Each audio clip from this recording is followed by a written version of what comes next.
Salam uşaqlar, hər vaxtınız xeyir olsun. 11-ci sualın izahına baxaq. Deməli, 11-ci sualda bizə bildirilir ki, 8 qram oksigen ilk öncə hidrogenlə oksigeni reaksiya aparırıq, alırıq H2O.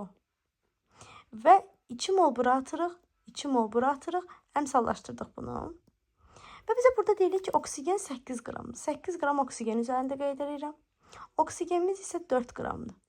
İndi öz emerlərini qeyd edirəm. Hidrogen emeri burada 4 qram, oksigen emeri isə burada 32 qramdır. Başlanğıc maddələrin hər ikisinin də qramı verilərsə, məsələni az olana görə işləyəcəyik. Bizə burada suya istəyirik, suya x qoyuruq. 4-ü 4-ə böləndə 1, 8-i 32-yə böləndə neçə eləyir? 0,25. 1 böyüdür yoxsa 0,25? Əlbəttə ki 1.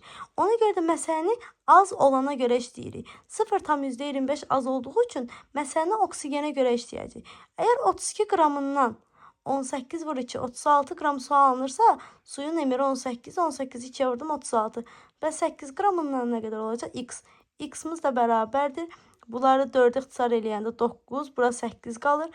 Kütləmiz də olacaq 9 qram, cavab olacaq C variantı. Bu qədər sadə.